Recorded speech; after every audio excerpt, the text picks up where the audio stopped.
Ladies and gentlemen, hello and welcome to this special edition of the AM radio show. I'm your host, Andre Main.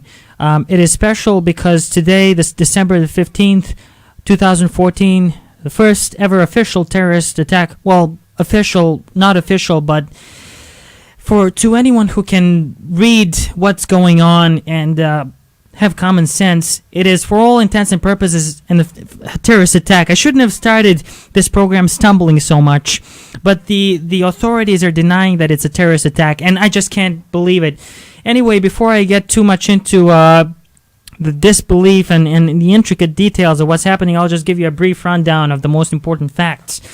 At around 9:30 this morning in the central CBD, the Central Business District, otherwise downtown Sydney, Australia, in the state of New South Wales, a lone, it would appear, gunman, at least one gunman, brandishing a Islamic State headband and an Islamic State flag, an affiliate of ISIS, no doubt, has taken hostage at least a dozen witnesses, as many reports have it. Now the situation is updated here. I'm reading the news.com.au website. It's not saying a dozen anymore. It's saying several. I don't know whether any of those hostages have been released or not, or whether this is just a different way for them of saying a dozen by several. Now, one thing is we don't have official numbers, even though this is a situation that's been happening for almost 6 hours now. Well, yeah, it has been happening for 6 hours. It is now 3:46 p.m. Local time here in Sydney, Australia. I'm just going to read you some brief facts from the news.com.au website. Up to 50 people. Now, this is I've heard rumors of this before, but I didn't want to say it myself that 50 people. No one really knows. It could be between several and 50 people that are being taken hostage because no one really has eyes inside. But up to 50 people are being held hostage at the Lynn Cafe by what is believed to be now a lone gunman. There is no reason to suspect that there are any other people involved in this terrorist incident.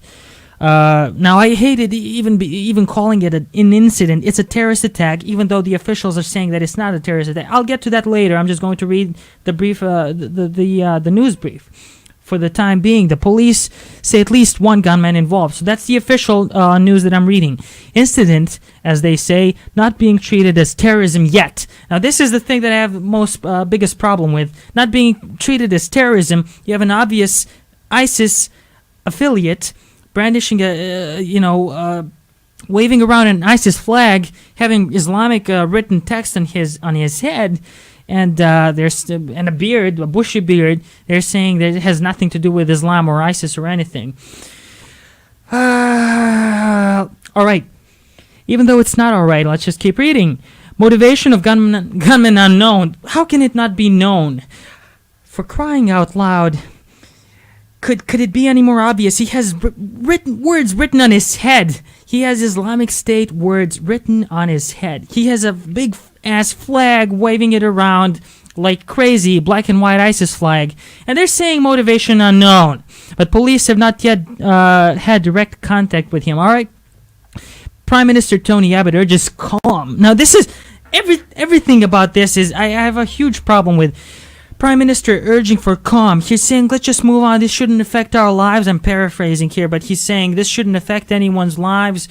This is a one-off incident. We should move on. You know, we should not let this affect us. How can you not let this affect you? You must have no soul in you whatsoever if you're not letting something like this that hits so close to home. It could be anyone. It could be anyone's daughter, anyone's son, anyone's brother. It could be you. It could be anyone in that cafe right now. I was in Martin Place just a week ago, and I was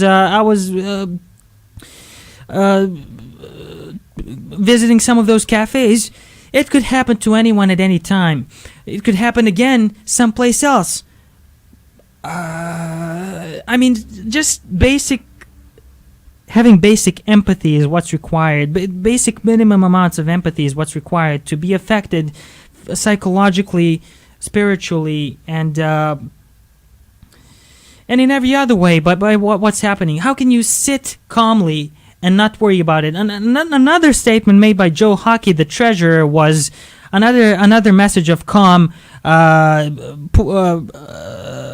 trying to persuade Australians not to let this affect them, because they don't want to see a big dramatic drop in the stock markets or some such nonsense when you have people's lives at stake. Now, they didn't even have the balls to call this for what it is, a terrorist attack.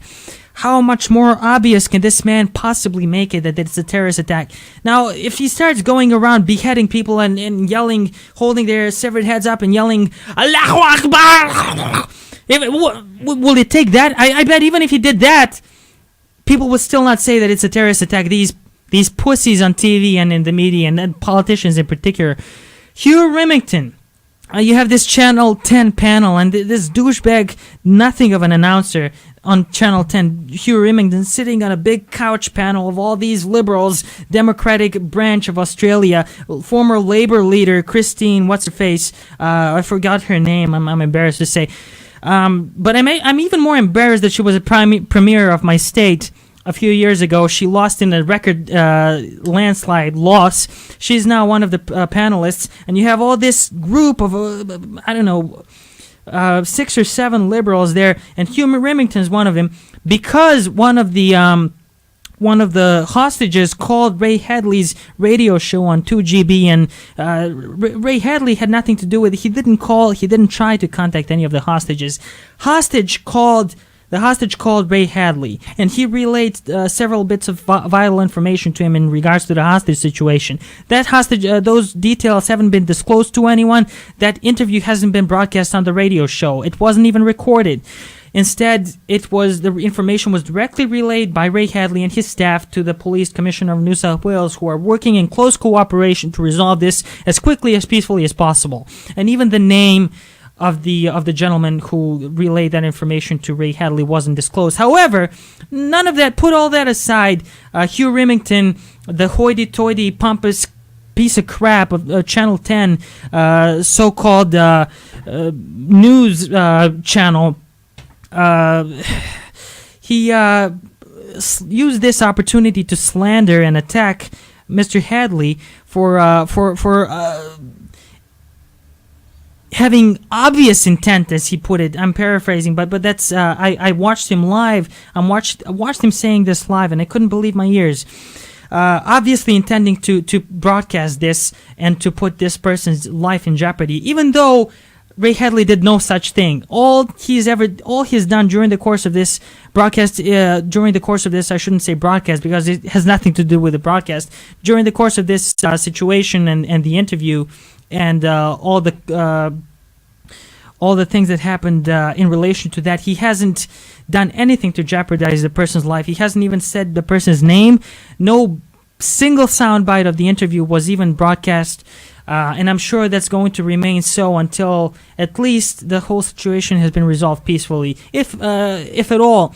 Now, Hugh Remington is just sitting there with all his labor union buddies criticizing Ray Hadley for actually doing something, for actually being one of the few people in Australia beside the police force who are he found himself caught up in all this. He didn't ask for it, but he is at least doing something to remedy the situation. And instead of these people, also on Channel 10, Hugh Remington and all of them are saying has nothing to do with ISIS. How can you say that? It is against the public interest to lie to the people so much. Why don't we if we have supposed freedom of information in Australia, you should be free to say the truth. If this person is waving around, sporting a flag of ISIS, and is threatening to behead and kill hostages in the center of Sydney, for what other reason would he do that? However, they're saying this has nothing to do. It would be irresponsible to connect this with Islam, because Islam is, of course, a religion of peace. What a load of crap trap. I mean, even the Islamic leaders haven't, not even one of them has come out and said that they condemn this. I actually heard this one Islamic so-called supposed leader, I don't know who he was. He said that he prays that the situation will resolve peacefully. But no one is even daring, not from the Islamic community, not from the non-Islamic community, not from our politicians, not from the media people. No one is even daring to call this a terrorist attack. A few months ago, the Prime Minister, Tony Abbott, said in a statement that he was going to take a zero-tolerance stance against terrorism, and he sounded pretty rough and tough there. But when push comes to shove, with something like this actually happening, he doesn't walk the walk. He doesn't even dare call this a terrorist attack. How can you put your faith in the Prime Minister and these politicians to keep you safe when they don't even acknowledge things for what they are? This is really sickening stuff to me. How much more proof do you need that this is a terrorist attack? Him yelling Allahu Akbar, beheading people, even then they wouldn't call it a terrorist attack. But man, oh man, this is the kind of pussified country that we are living in right now. I mean, I used to be a patriotic Australian citizen. I haven't been for a while because there's nothing to be patriotic here. Even though it hurts me, really. I've spent some of my life in the United States and I've spent half of my life in Australia, and I really more closely can associate myself with